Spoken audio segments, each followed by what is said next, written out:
আলহামদুলিল্লাহ অনেক ভালো। যেমন আগে শুনেছিলাম যে খুব কষ্ট হয়, কোনো কষ্ট হয়নি। আলহামদুলিল্লাহ সব জায়গায় আমরা ভালো ছিলাম। এর চাইতে অনেক ভালো। 2019 সালে করেছি আর এবার আবার করলাম।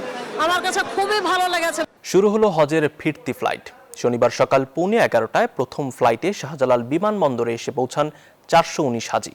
জানান ব্যবস্থাপনা নিয়ে সন্তুষ্টির কথা, কয়েকজন অবশ্য কিছু অভিযোগের কথা বলেছেন। সব মিলিয়ে এবার সবকিছু বেশ গোছানো ছিল বলে জানান হাজিরা। প্রথম দিনে 11টি ফ্লাইটে প্রায় 5,500 হাজি দেশে ফিরেছেন। পবিত্র হজ পালন শেষে প্রশান্তি নিয়ে সৌদি আরব থেকে দেশে ফিরতে শুরু করেছেন হাজিরা। হজরত শাহজালাল আন্তর্জাতিক বিমানবন্দরে প্রথম ফ্লাইটে এলেন 419 জন।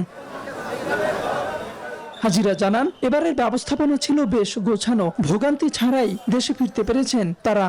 না, আমাদের দেশ থেকে শুরু করে ও দেশেও অনেক ব্যবস্থাপনা ভালো, আমাদের দেশের ব্যবস্থাপনা ভালো। খুব সুন্দর, জোরদর্শী, খুব সুন্দর, আমরা খুব সন্তুষ্ট।